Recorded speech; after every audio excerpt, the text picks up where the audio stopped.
Muy buenas tardes tengan todas y todos ustedes. Hoy vamos a ver la evaluación económico-social, beneficio-costo, que complementa la evaluación económica y pues es la última sesión que vamos a tener sobre contenido del taller. Entonces esperemos que les sirva para hacer sus evaluaciones y les aporte en su formación como administradores. Lo primero que tenemos que reflexionar es que en la sesión anterior con la evaluación económica lo que vemos es qué beneficios económicos y de rentabilidad nos puede generar un proyecto. En este sentido vemos lo que beneficia al empresario, a la corporación empresarial, a un empresario privado, a una cooperativa, una unión de ejidos, un grupo de ejidatarios de una comunidad, campesinos indígenas, chavos banda de Ciudad Neza. Y es meramente una cuestión de rentabilidad. Lo que nos vamos a preguntar ahora es qué beneficia no solo económicamente, sino social y culturalmente, tal vez también políticamente, por medio de un proyecto económico productivo. Entonces, ¿qué beneficia a la nación? Es una pregunta distinta a qué beneficia a un empresario, a un campesino, un indígena. Aquí lo que estamos buscando es si un proyecto al final de cuentas genera algún beneficio para toda la población de una nación. También podemos preguntarnos más chiquito qué beneficia a la región, porque puede beneficiar a un grupo de campesinos o a una comunidad, pero puede estar contaminando un río. Y eso, pues, la gente que vive río abajo, pues no va a estar muy de acuerdo con que se haga ese proyecto. O qué beneficia un municipio cuando hay un plan de desarrollo municipal, pues no todas las actividades económicas que se llevan a cabo por grupos, por individuos, por comunidades, pueden beneficiar a un municipio, pueden crear toda una serie de problemas también. La matria, pues es lo más cercano a la gente, que a veces es menor que el municipio y a veces son 4, 5, 6, 7 municipios.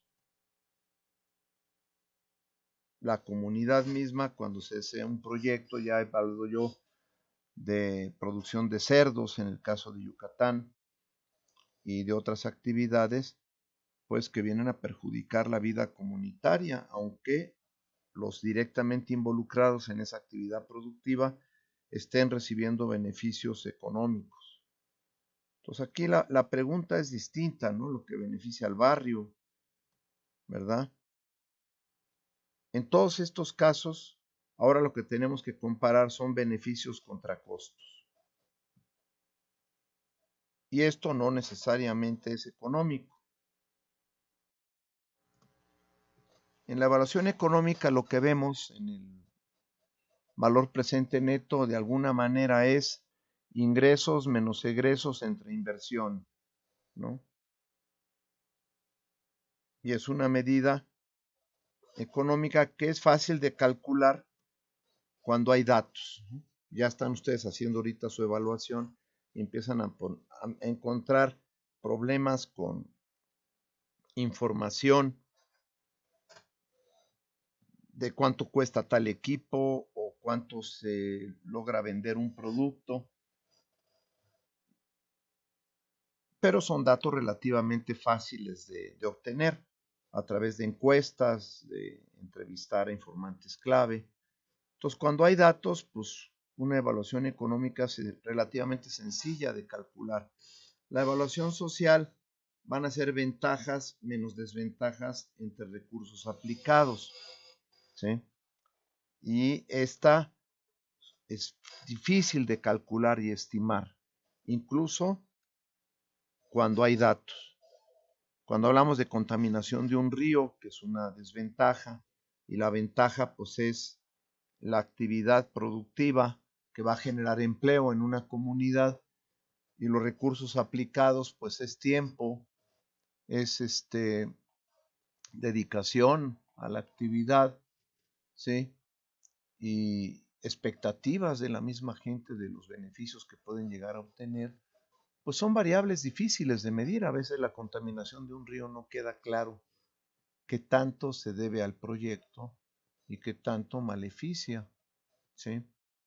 Este, y tienen que entrar pues expertos en ecología, en la vida de los ríos para ver qué tanto impacto se está teniendo o se puede llegar a tener con una actividad productiva. No, no es fácil de sopesar y medir. Lucro versus bienestar social y calidad de vida. ¿Qué es calidad de vida? ¿Cómo podemos ver lo que es bienestar social? Se justifica pensar en la ganancia, pensar en que alguien se quiera hacer rico a costa de deteriorar la ecología del lugar o la sustentabilidad, o a costa de contaminar el aire con chimeneas que luego avientan toda esta contaminación pues, al poblado de al lado. Son cosas que hay que de alguna manera sopesar más allá de la rentabilidad económica de una empresa, ¿sí? Fin práctico de la evaluación económico-social. Lo que buscamos en la evaluación económico-social es autorizar y apoyar proyectos que tengan un interés social de la gente, que la gente nos lo diga. Es que aquí queremos generar empleo, queremos generar ingreso, queremos que se cuide mejor el bosque, queremos recuperar la vida en los ríos que están todos contaminados. Pues esto nos lo plantea la gente, ¿sí? De beneficio social va más o menos de la mano, de desarrollo social, que no es nada más cuestión de ingresos, sino que es cuestión de calidad de vida, que ya lo veíamos, ¿no? De bienestar, este, de beneficio al medio ambiente. Pues a veces meter un proyecto de donde se pueda sacar composta para recuperar los suelos erosionados de la comunidad, pues es un buen beneficio al medio ambiente. ¿Y qué buscamos impedir y desestimular? Pues proyectos que creen problemas sociales, que sean desfavorables socialmente, ¿no? Muchas veces el mejorar el ingreso a lo que nos lleva es a que la gente que va empieza a tener más ingreso, si no reciben cursos de capacitación, de concientización, etcétera, pues o se gastan la lana en el alcohol o, o con las prostitutas en caso de los hombres, ¿no? O incluso pues, buscan tener otra casa chica por ahí y esto crea problemas sociales en la comunidad, ¿no? También generar disparidad en la distribución del ingreso en la comunidad, pues también viene a generar problemas perjudiciales para la salud, pues ya lo estamos viendo con una multiplicidad de proyectos, ¿no? Que contaminan el agua de los ríos y luego hasta los animales se mueren o la gente que se baña ahí tiene problemas serios en la piel. El caso de las mineras a cielo abierto es uno de los grandes problemas que generan, ¿sí? O el aire, a veces es indirecto, que ya lo veremos, porque una chimenea avienta contaminantes al aire, estos contaminantes se asientan arriba del pasto, las vacas llegan a comer ese pasto, luego esas vacas se ordeñan, sale la leche y pues resulta que la gente que está tomando esa leche empieza a desarrollar enfermedades y no se sabe muy bien de dónde.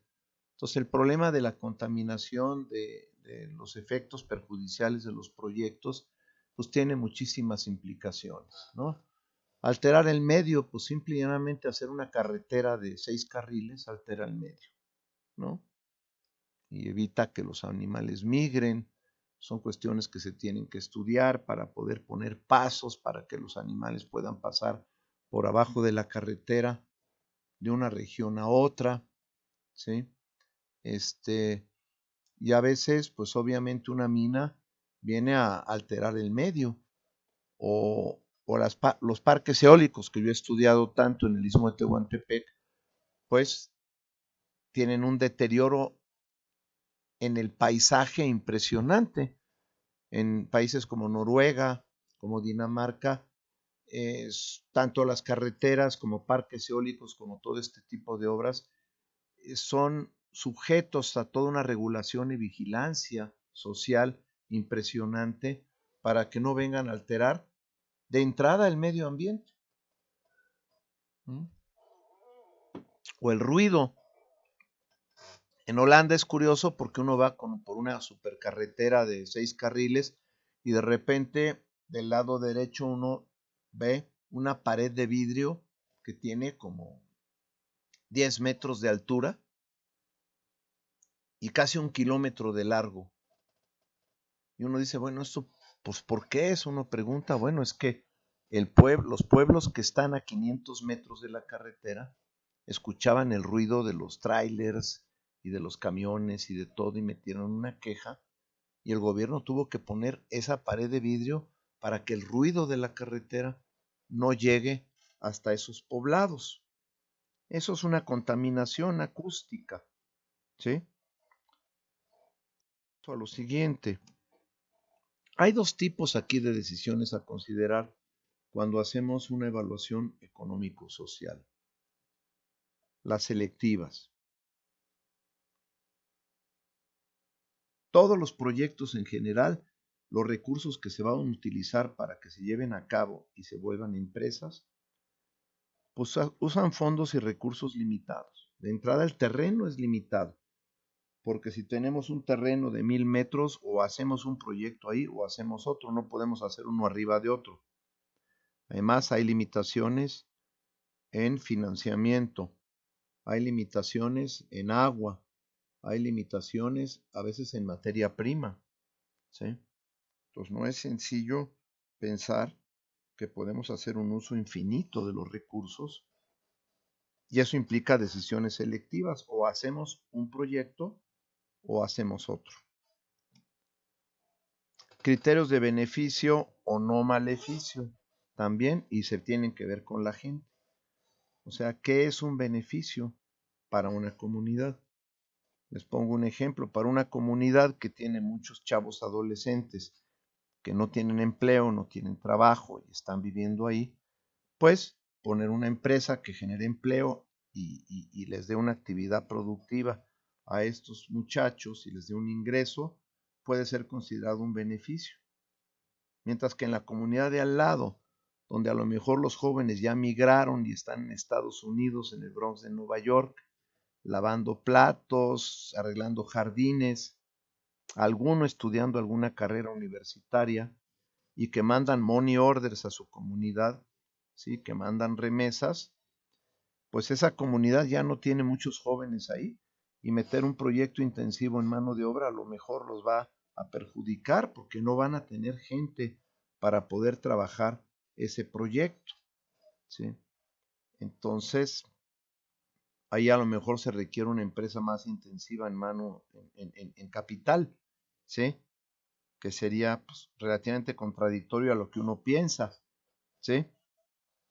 Igual, una cosa es composta para beneficiar los suelos y otra cosa es que todo el bagazo de caña o de café se tire al río, crea una contaminación y se mueran las especies que hay ahí, los animales y las plantas en el río. Bueno, y de ahí, bueno, con decisiones selectivas buscar financiar a los mejores, que no necesariamente van a ser los más rentables, ¿sí? Las restrictivas, pues ya veníamos planteando el requerimiento de recursos limitados, ¿no? En selectivas. Además, puede haber actividades que deterioren productivamente la región, que deterioren la diversidad productiva de la región. Si yo tengo regiones donde sacan 200, 300 productos a lo largo del año que son útiles para la alimentación de la población y parte de ellos se venden en el mercado local, si yo quitara toda esa diversidad de plantas que la tienen, por ejemplo, en la Sierra Norte de Puebla, en Cuetzalan, y le llaman el Cuactaquiloyan, Si quitáramos eso para meter nada más café, para producir café y exportar café, pues romperíamos toda la autosuficiencia alimentaria en la región y habría ahí un deterioro productivo. Desempleo también como una actividad restrictiva, actividades que al cambiar de actividad el suelo generen desempleo. Por ejemplo, hay actividades que cuando menos, por ejemplo, el algodón a la hora de la cosecha en México pues se hace a mano y genera mucho empleo. Si ustedes quitan el algodón y meten soya, la soya se cosecha con máquinas combinadas y en la cosecha pues nada más está el que va manejando la máquina combinada. Entonces todos los que antes trabajaban en la cosecha ahora se encuentran desempleados, ¿sí? Entonces cambiar de giro una actividad por otra puede tener implicaciones en el deterioro productivo y alimentario de la región y en el empleo. Concentración del ingreso, ya lo mencionaba yo. Al meter una actividad donde un grupo de la población de la comunidad vaya a mejorar su ingreso y los demás no, pues nos puede venir a crear problemas. ¿Cómo vamos generando una estrategia para que poco a poco vayamos creando grupos de trabajo con proyectos productivos y lograr mejorar el ingreso de toda la gente de la comunidad y no nada más de unos cuantos? Eso también es relevante. Ya mencioné anteriormente el deterioro en la salud, es restrictivo, pues no solo restrictivo, en muchos casos prohibitivo, ¿sí? Yo que estoy metido en la cuestión de la lucha contra la minería a cielo abierto, pues estamos viendo la cantidad de casos en comunidades de gente que desarrolla enfermedades que antes eran desconocidas en la comunidad y todo debido a la explotación que se está haciendo de recursos naturales no renovables en la región por una minera a cielo abierto que está contaminando el agua, el río y el aire. El deterioro ambiental, del ambiente social, ya lo mencioné con el caso del paisaje, pero pues también no es lo mismo. Ustedes ya han de haber visto el video que les estoy mandando, que es en la Sierra Norte de Puebla, y cómo la gente valora sus bienes más que recursos, sus bienes naturales, a los cuales de manera un poco paródica les vienen a llamar oro verde. Dice, nosotros preferimos este oro verde que el oro que se saca de las minas a cielo abierto, ¿no? Y preferimos tener el río, preferimos tener la selva, el bosque, esta diversidad, a ceder nuestro territorio para que venga una explotación de una minera a cielo abierto o de fracking. Ya hablé de la contaminación del medio ambiente natural, acabo de hablar de ello. Impacto en la propiedad, pues también puede ser una decisión restrictiva. Si yo vivo tranquilo en mi casa y de repente me ponen una fábrica al lado que está haciendo ruido todo el tiempo, cuando yo quiera vender mi casa nadie me la va a querer comprar por el ruido que se está haciendo. O si ponen un aeropuerto como el de Santa Lucía que quiere hacer López Obrador, que está haciendo, ¿no?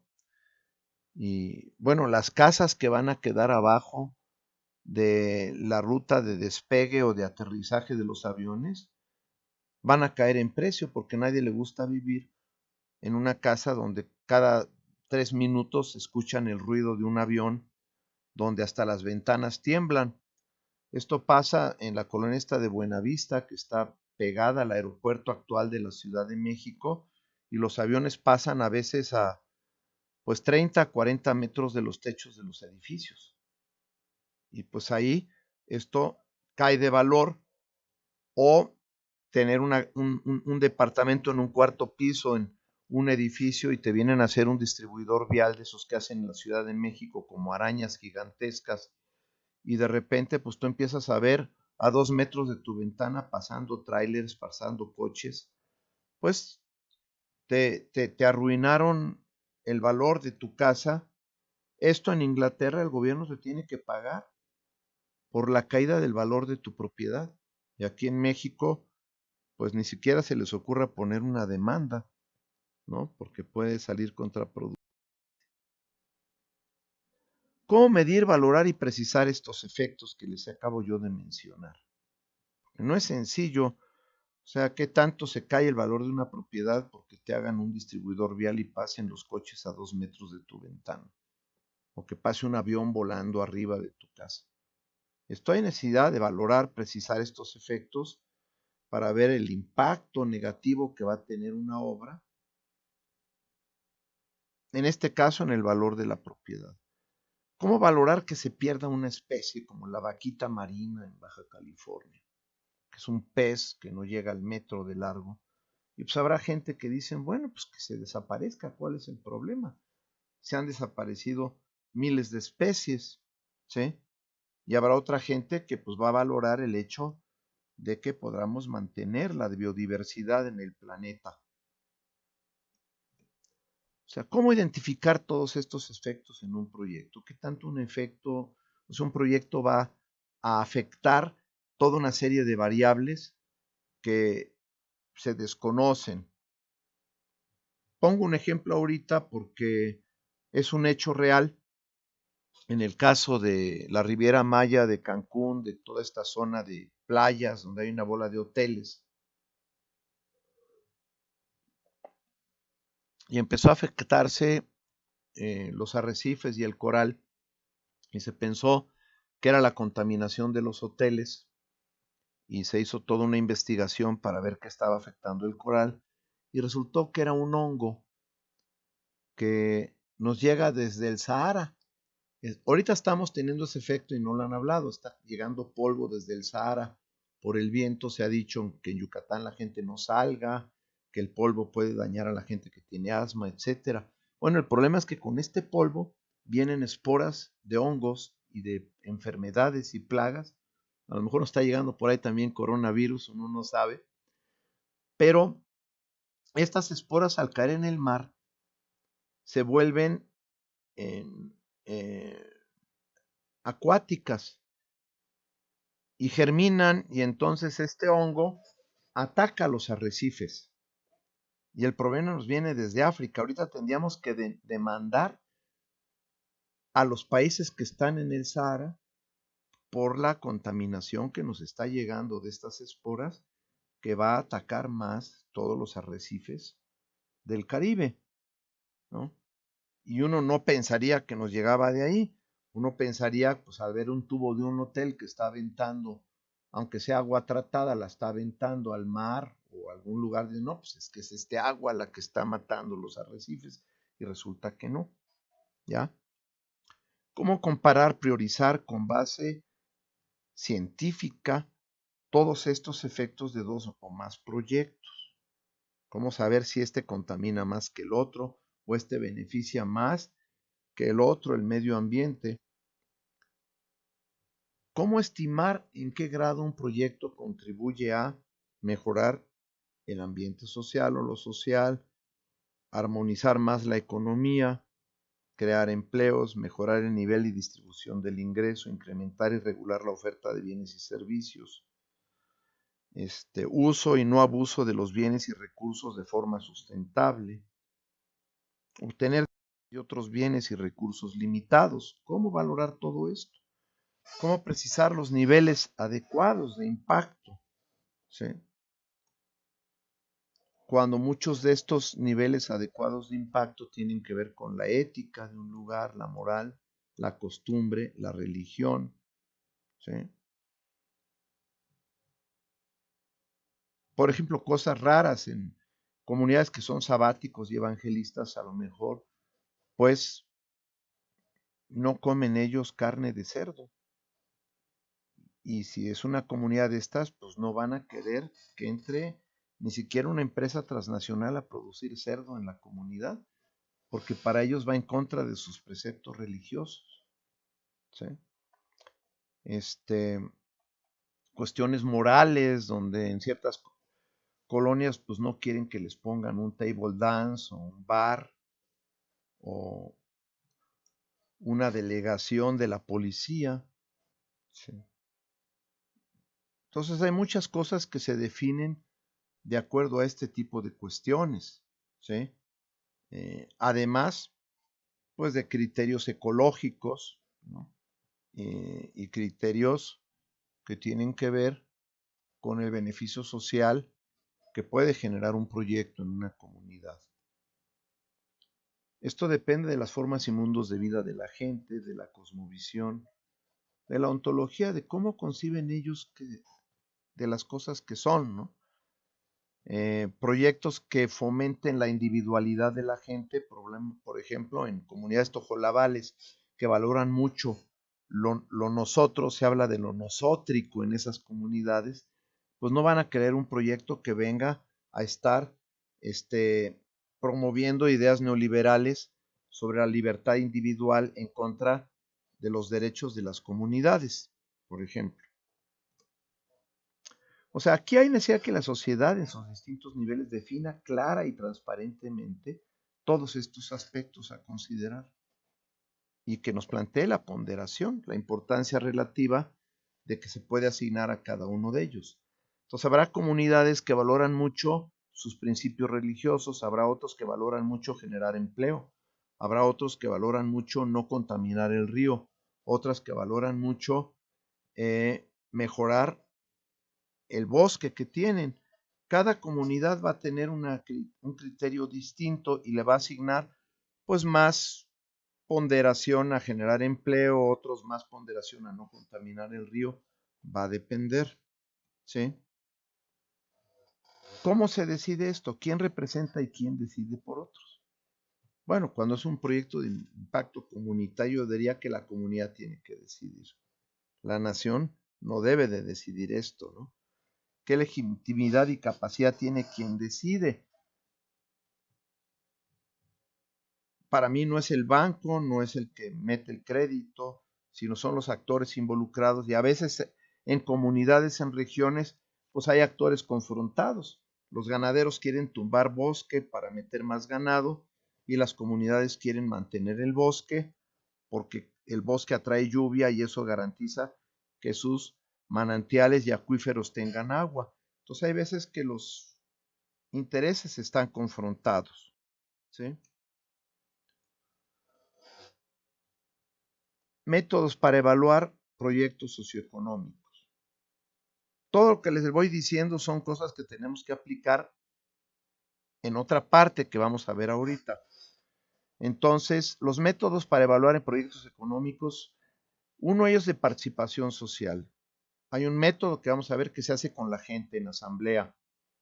Y ahí se van definiendo los criterios, se van definiendo las ponderaciones y ahí mismo se evalúan los proyectos.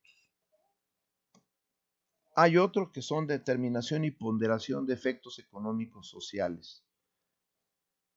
Es similar al anterior, se puede hacer con la gente, se puede cuando menos presentar a la gente el resultado de esta evaluación económico-social que se debe de hacer de acuerdo a las prioridades y ponderaciones que propone la gente, pero cada uno de los efectos que va a generar el proyecto se calcula con fórmulas que las vamos a ver. Y el otro son los valores sociales o los precios sombra, ¿no? Los shadow prices. Que aquí hay varios libros ya antiguos que propusieron esta forma de evaluación, que es el de Little Mirles y el de Pradesh Dasgupta, que lo que proponen es los precios de mercado pasarlos a precios sociales, ¿sí? O precios de cuenta que maneja Nacional Financiera, de tal manera que de acuerdo a ciertos efectos económicos sociales en el valor, o sea, los valores sociales se van a modificar por lo general por generación de empleo, por distribución del ingreso, por paridad cambiaria frente al dólar, ¿sí? Por impacto en el valor de las propiedades, en fin, por variables de este tipo. Y entonces, si ustedes meten una maquinaria que quita empleo, un robot que quita empleo en la empresa, en el diseño técnico, y en la región, en la matria, en la comunidad, en el país donde se va a poner esta empresa, hay muchísimo desempleo. Entonces, en el precio sombra, en el valor social, esa máquina va a salir más cara que el precio de mercado, porque está yendo en contra de una prioridad que puede estar incluso en el Plan Nacional de Desarrollo, en el Plan de Desarrollo Municipal. Y una actividad como producir maíz, que el precio del maíz puede estar muy barato, pues porque hay precios dumping de Estados Unidos, etcétera, y no se valora el maíz al precio que debiera de ser. En la evaluación social, el precio del maíz y el ingreso por producir maíz va a ser mucho más alto que en la evaluación a precios de mercado, porque lo que estamos buscando es autosuficiencia en maíz en el país, por decir algo, o en la región o en el municipio, y entonces producir maíz es beneficioso y el valor social va a ser mayor que en el valor comercial. Este tipo de evaluación económico-social de los shadow prices se hace en pocos proyectos y se hacen proyectos porque son muy grandes como aeropuertos, carreteras, y no en proyectos como los que ustedes van a hacer, así es que no se asusten, no tienen que hacerlo en su evaluación. Bueno, participación social y ponderación de los efectos económicos sociales. En estas tres formas de evaluar, siempre hay que ver efectos hacia atrás y efectos hacia adelante, lo que se llama el efecto multiplicador.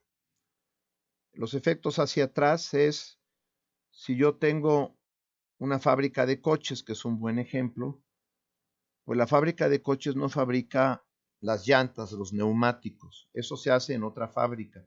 No fabrica los vidrios, eso se hace en otra fábrica. No fabrica los asientos, eso se hace en otra fábrica. Y de los asientos podemos llegar incluso hasta ciertas materias primas que son de fabricación agropecuaria. De repente la fibra de coco con pegol la meten en el asiento de relleno. Entonces, eso se llama un efecto multiplicador. Si nos vamos hacia atrás, podemos encontrar a veces hasta 10 empresas en línea, ¿sí?, que están produciendo algo que se está utilizando para alguna parte, para alguna autoparte, para una parte del el automóvil. Y tenemos efectos hacia adelante derivados de la oferta del proyecto. Fabricar coches pues, implica que se requiere gasolina, entonces todos los pozos de petróleo que generan empleo, todas las gasolineras, todas las pipas que transportan petróleo están relacionadas con la fabricación de coches. Las agencias de coches también están relacionadas. Todas las tiendas que venden refacciones están relacionadas con producir coches, ¿sí?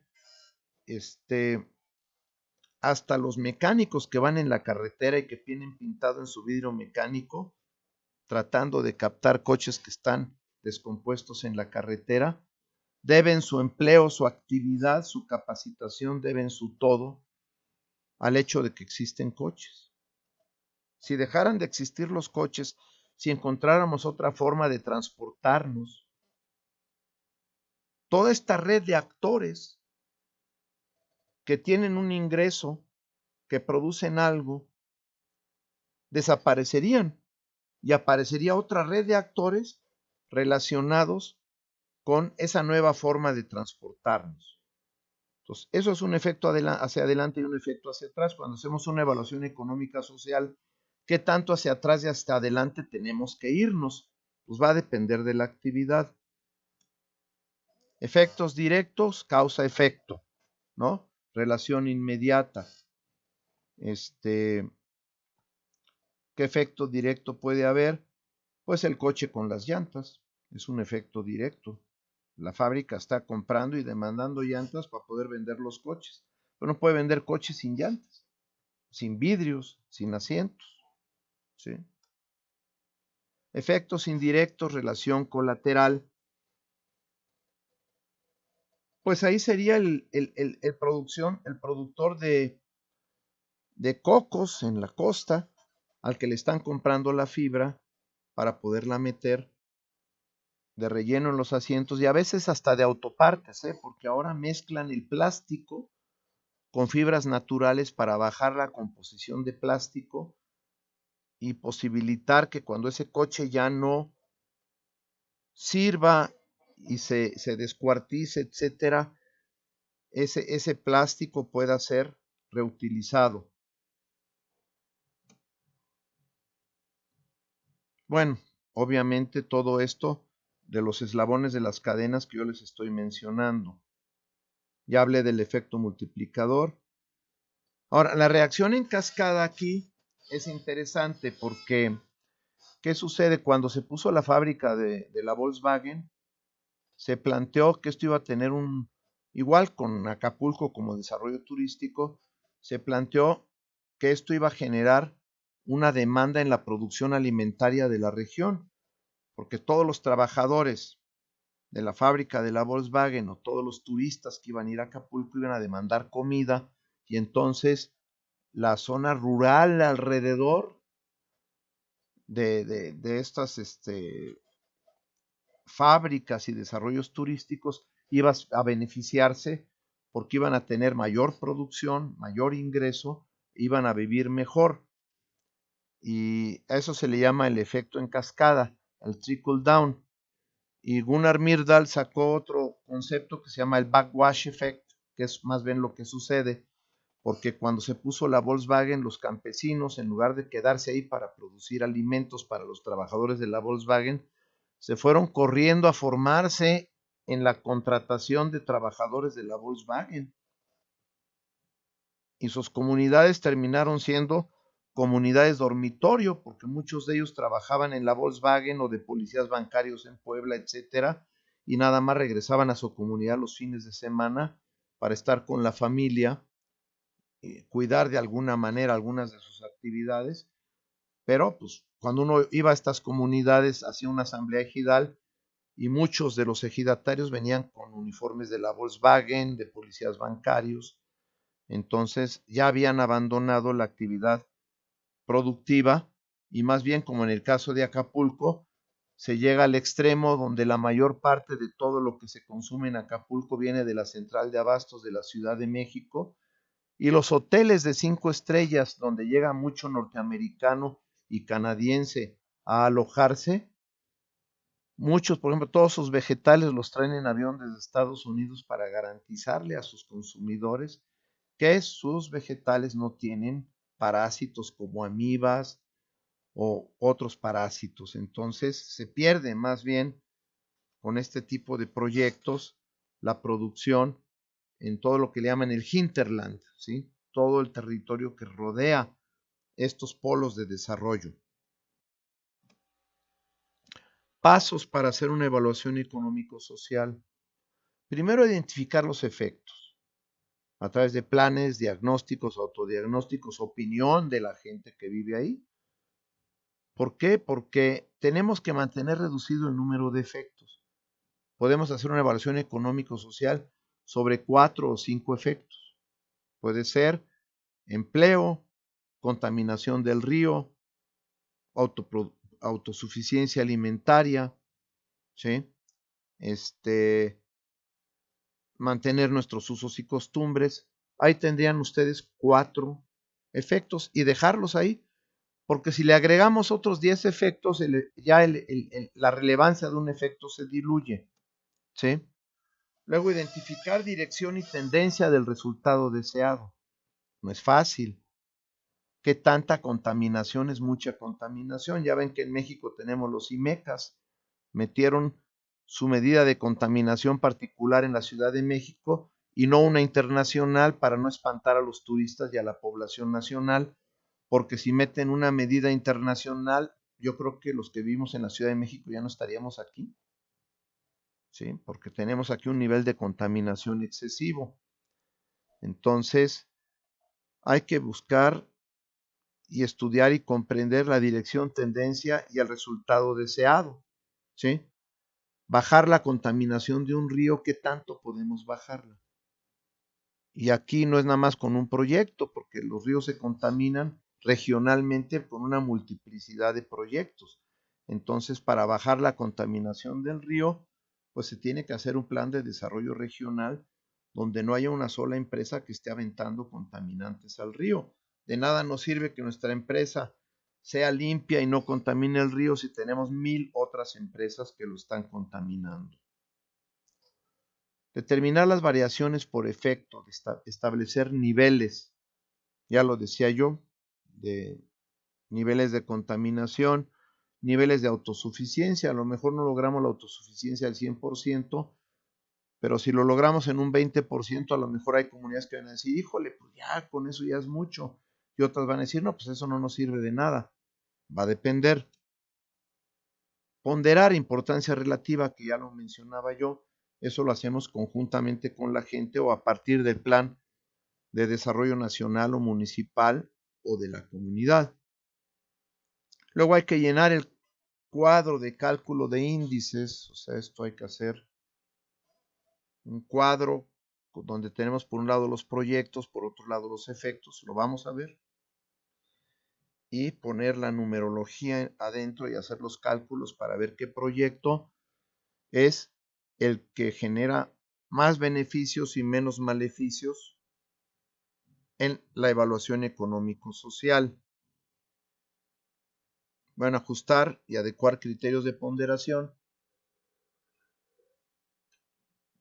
Primero hacemos un cuadro no ponderado donde ponemos los cálculos de los índices, que puede ser de acuerdo a fórmulas que vamos a ver, y tal cual los ponemos ahí. Pero luego si la gente nos dijo generar empleo 5 veces más importante que la contaminación del río, pues hay que multiplicar por 5 el resultado del índice de generar empleo con relación a la contaminación del río. Bueno, estos ya los comenté. El precio de cuenta toma en cuenta el costo de oportunidad para las sociedades, la idea de pasar los precios de mercado a precios sociales, ¿sí? Y el costo de oportunidad es el valor de un bien o servicio siguiente a la mejor utilización.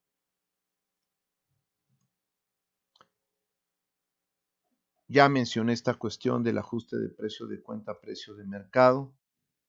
Se calculan los precios sociales. Se plantea en moneda interna, o sea, en pesos. Y aquí mucho del ajuste es quitar subsidios, entonces hay veces que hay que, cuando tenemos una sociedad muy subsidiada como la norteamericana, para hacer el cálculo a precio social hay que quitar subsidios y a veces es muy difícil detectar todos los subsidios y lo que se hace es mejor tomar el precio internacional que el nacional. Va a depender del país. China está completamente con los precios alterados porque modifica su paridad cambiaria, ¿sí? Modifica los precios de las materias primas, en fin, entonces el producto que nos llega a nosotros chino viene a un precio donde los consumidores y los productores nacionales no pueden competir y los consumidores pues les atrae comprarlo porque es muy barato, pero generan desempleo en México, generan que no se produzcan estos productos si son agropecuarios en el campo mexicano y todo porque están permitiendo los que gobiernan el país o mal gobiernan el país que entren estos productos con un precio dumping, ¿no? Correcciones de precios de mercado, ya decía yo, nivelar la paridad cambiaria. Entonces, cuando hay subvaluación o sobrevaluación, pues hay que poner una paridad cambiaria correcta, eliminar subsidios, que ya lo mencionaba, ajustar según disponibilidad de divisas. Hay países que requieren divisas a muerte porque no tienen petróleo. Entonces, se hace un ajuste del precio de mercado de acuerdo al requerimiento de divisas, de acuerdo a los precios de materias primas e insumos que a veces son importados. Maquinaria, ya lo comenté. Empleo, también ya lo comenté. Distribución del ingreso, ya lo comenté. Impacto social, ya lo comenté. Impacto en el medio ambiente, ya lo comenté. Con todo esto, corregimos el precio de mercado para llegar al precio social, y una vez que tenemos todo en precios sociales, pues hacemos la evaluación igualito que la económica. Calculamos el valor presente neto, la tasa interna de retorno, las razones financieras, y ese va a ser el resultado de la evaluación económico-social, ¿sí? Corrigiendo precios de mercado para llegar a precios sociales, pero repito, esta metodología es sumamente complicada, requiere de mucho trabajo, de mucho tiempo, de mucho dinero en su financiamiento, y se suele hacer para proyectos que son de un impacto nacional o regional, como puede ser la fábrica de la Volkswagen, por ejemplo. Habría que ver la evaluación original de la fábrica de la Volkswagen. Les puedo asegurar que no evaluaron socialmente la fábrica de la Volkswagen. A lo mejor ni siquiera se evaluó en rentabilidad. Sabrá Dios. ¿Cómo evaluar? Bueno, ya lo acabo de decir esto, ¿no? Métodos de evaluación económico-social. El método Electra de participación social y el método de raíz de rangos ponderados. Son los dos que vamos a ver aquí en esta sesión. Aquí se va a concretizar todo lo que ya les expliqué, ¿sí? Entonces, si no entendieron lo que les expliqué, entonces a lo mejor aquí lo entienden, porque vamos a verlo en la práctica. Este es el método Electra. Este es un cuadro que hacemos con la gente. Aquí hay tres proyectos que lograron rentabilidad, ¿sí? Que el valor presente neto es adecuado. Y entonces uno dice, bueno, ¿cuál de los tres conviene que hagamos? Aquí tenemos 5 efectos. Aquí lo tienen, efecto A, B, C, D, E, ¿no? Que puede ser generar empleo, contaminación del río, los que yo les mencionaba. Y en la asamblea, considerando que la suma de todas las ponderaciones es 1, la gente nos dice, no, pues el efecto A para nosotros es 2 veces más importante que el efecto D, ¿sí? Y bastantes veces, 5 veces más importante que el efecto E. Entonces le ponen el punto 33. El B sí es muy importante, pero menos que el A. Entonces le ponen el punto 28. El C, punto 18. El D, punto 15. El E, 6. Entonces, en generación de empleo, por ejemplo, vemos proyecto 1, 2 y 3 y calculamos todo el empleo que se genera. Ya lo tenemos ahí en el estudio económico, porque tenemos la cantidad de gente que va a trabajar en la empresa, ¿sí? Y aquí lo que nos están diciendo en el número es que participa más gente en el empleo en el proyecto 1 que en el 3 y que en el 2. El 2 tiene un menor índice de generación de empleo. Si este fuera del 6, si aquí hubiera un 6, el proyecto 2 estaría generando la mitad del empleo del proyecto 1. Esto al multiplicarse por el factor de ponderación, pues nos da una cantidad. Y así seguimos con todos los efectos, ¿sí? Pueden ver que el efecto 2, el proyecto 1 es muy pobre comparado con el proyecto 2 y 3. Y el efecto 3 mucho más pobre comparado con el proyecto 2 y el proyecto 3. Pero bueno, multiplicamos por la ponderación todos estos efectos que se han puesto del 1 al 5, los sumamos y fíjense, a pesar de que el proyecto 1 tiene el mayor valor en el efecto A, que es el de mayor ponderación, por todos los demás efectos, el proyecto 1 sale en tercer lugar comparado con el 2 y con el 3. Y con el puro criterio de evaluación económico-social, basado en estos 5 criterios y en esta ponderación, el proyecto 2 es el que saldría mejor librado.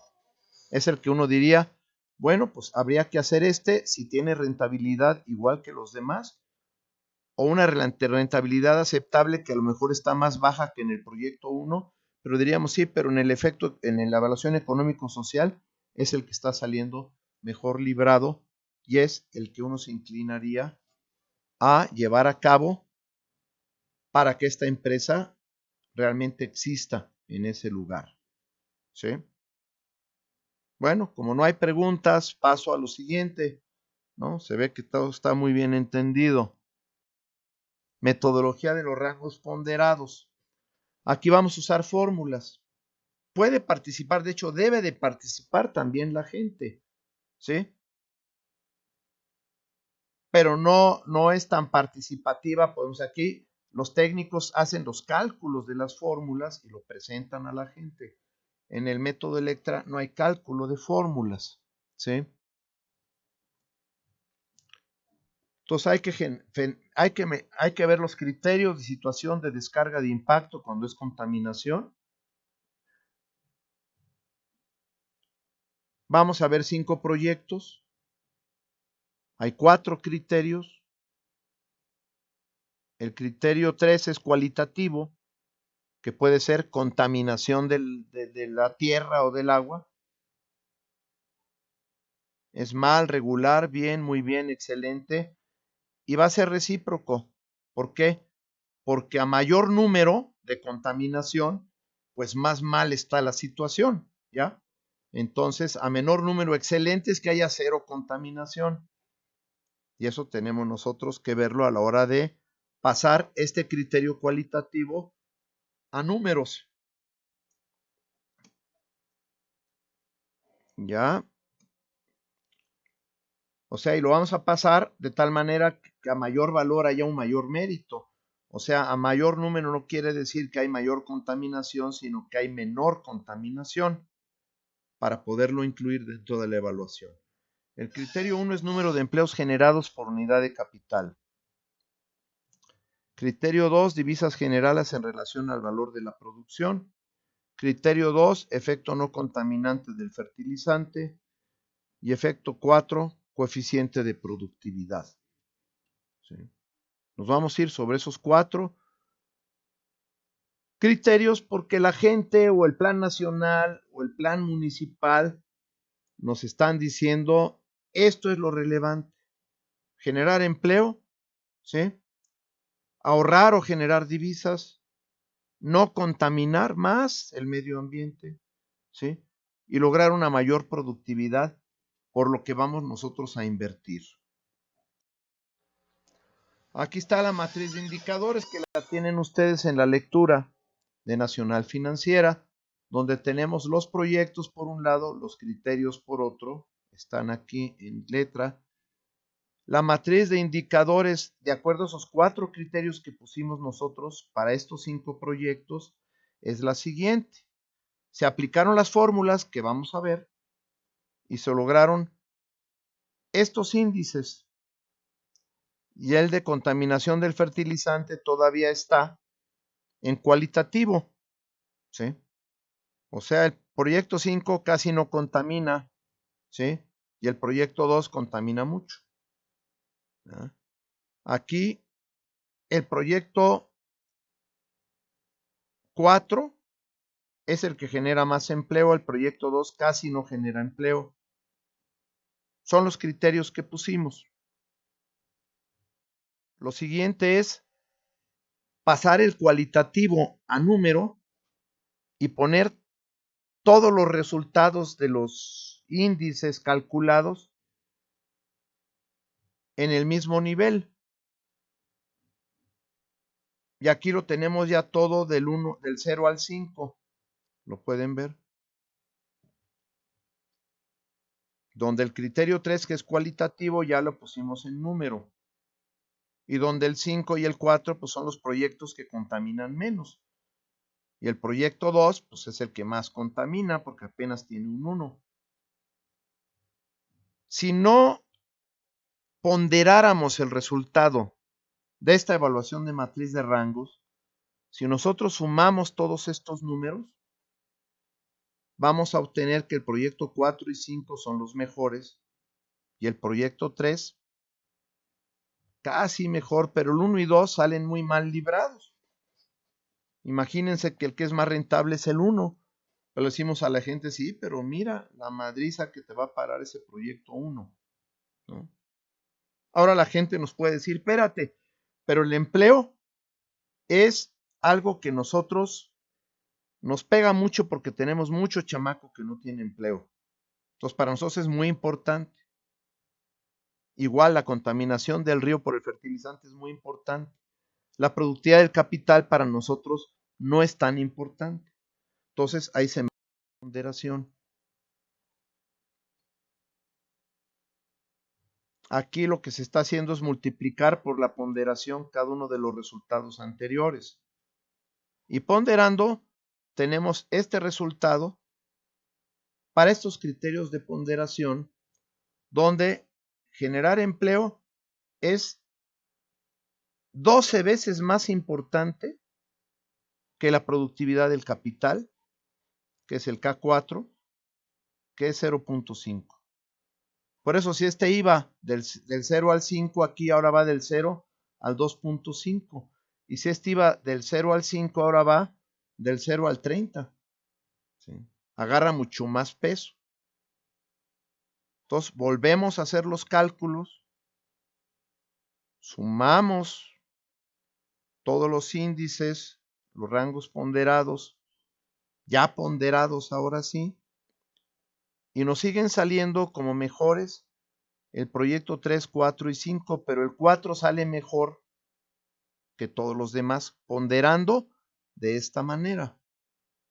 Si miramos la ponderación, que es ahora esto, la K1 es 0.5 y el K4, que es productividad del capital, y el K1 es generación de empleo, estamos invirtiendo, volvemos a hacer el cálculo, y ahora el proyecto 5 es el que sale mejor, y el proyecto 4 no sale tan mal, invirtiendo la ponderación. O sea que el proyecto 4 yo lo veo como muy, muy sólido, muy consistente. Ya la gente, el empresario, puede ser Carlos Slim, o pueden ser Chavos Banda, o puede ser una comunidad afrodescendiente. Reuniéndose, tendrán que decidir entre el 4 y el 5, por puro impacto socioeconómico. ¿Sí? Si los 5 son rentables, pues la definición ya no es en la rentabilidad, sino en la evaluación socioeconómica. Fórmulas. ¿Cómo calculamos todo esto? Bueno, pues son fórmulas que cualquier gente siguiendo el criterio de Mohamed Ali, de sentido común, podría crear. Vean ustedes, coeficiente de ocupación va a ser igual al número de puestos de trabajo permanentes de mano de obra no calificada, chalanes, ¿sí? Entre el valor de las inversiones de activo fijo y capital de trabajo. O sea, ¿cuánto me cuesta generar un empleo? Es el coeficiente de ocupación. ¿Sí? Coeficiente de productividad. BAP es el valor agregado neto a costo de factor generado por el proyecto en el año T. Bueno, acá estará en chino porque a costo de factor tendríamos que hacer el cálculo que yo les dije para pasar a valores sociales. Si le quitamos a costo de factor, este va a ser el flujo neto de efectivo, el valor agregado neto. Y lo dividimos otra vez entre las inversiones y capital de trabajo, pero entre N, que es el número, porque esta es una sumatoria, o sea, esto es de varios años, es el horizonte de evaluación, cada flujo neto de efectivo dividido entre el capital entre N, más el capital de operación y todo esto entre N, y obtengo el coeficiente de productividad. Sí. Coeficiente de distribución del ingreso, pues va a ser toda la gente que trabaja en la empresa, y nos podemos ir hacia atrás y hacia adelante en esta cuestión de la cadena, toda la gente que trabaja en la empresa o en la cadena que tiene que ver con esta actividad, ¿sí? ¿Cuál es el total de remuneraciones, salarios, gratificaciones y participación de utilidades pagados a la mano de obra no calificada? Y esto lo sacamos del estudio técnico, crea el estudio económico, ¿sí? Y esto es una sumatoria porque son todos los años. Cada año, cuánto pagamos de esa mano de obra y lo dividimos entre el valor agregado neto, que es el flujo neto de efectivo, ¿sí? Generado en ese mismo año y todo entre N, ¿sí? Y obtenemos el coeficiente de distribución del ingreso. O sea, cuánto de la ganancia total que se lleva el empresario o se lleva la empresa cada año, el flujo neto de efectivo, ¿sí? ¿Cuánto representa la el pago de la mano de obra no calificada en ese mismo año con relación a la ganancia? Y esa es la distribución del ingreso, porque quien se lleva la ganancia, pues puede estarse enriqueciendo y todos los que trabajan en la empresa, a lo mejor lo que se les paga representa el 10% de la ganancia, pero muy bien puede representar el 70% y ahí sí hay mayor distribución del ingreso. El coeficiente de impacto regional, pues estuviéramos en clase, pues yo les preguntaría, es muy sencillo, ¿no? ¿Cuánto de toda la materia prima, insumos y mano de obra es de la región? ¿Y cuánto viene de otros lados? Eso sería el impacto regional. Una maquiladora de la frontera, pues toda la materia prima ya viene del lado de Estados Unidos, aquí se procesa y se regresa a Estados Unidos, ¿no? Nada más utiliza la energía eléctrica de México, el agua y la mano de obra. Entonces ahí el impacto regional es muy reducido en una maquiladora. En la fórmula aquí tenemos otra vez una sumatoria porque son varios años. Y el IRP es el valor de los insumos adquiridos en la región, ¿ya?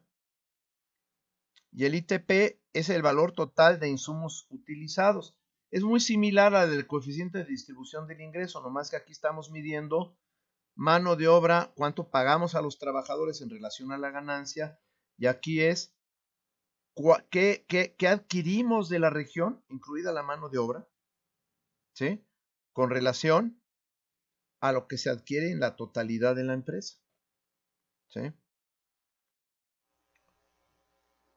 Y el coeficiente del impacto en la balanza de pagos, aquí va a ser más complicado el cálculo, porque si nosotros producimos maíz y no lo exportamos, pero si estábamos importando maíz y al producir maíz dejamos de importar ese maíz que se produce en la empresa, estamos ahorrando divisas. Y otra empresa que exporta jitomate y lo vende en Estados Unidos, pues está trayendo divisas. Entonces son dos maneras distintas de mejorar la balanza de pagos. Entonces el coeficiente aquí, que también va a ser una sumatoria porque es por cada año dividido entre n, SDT es el monto de divisas liberadas, ¿sí? Incremento en las disponibilidades por ingreso o por ahorro, que yo les mencionaba. Y esto va a ser igual al valor de divisas de la producción del proyecto T calculado a precios Factor on Board, que ya lo vimos, es el FAV, y CIF si sustituye importaciones. Entonces, el valor total de divisas de la producción del proyecto y el COD son los costos operativos efectuados en divisas del año T, incluido mano de obra, insumos, depreciación de bienes de capital importados, pago de royalties o amortizaciones.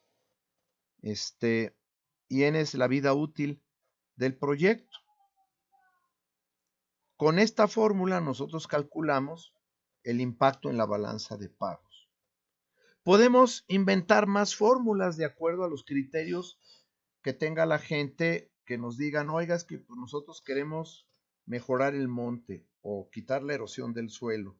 Pues hay que generar un coeficiente que nos permita calcular el impacto del proyecto produciendo composta para mejorar y recuperar suelo en la comunidad. Habría que generar una fórmula para poder poner ese impacto en números e incluirlo en evaluación económico-social.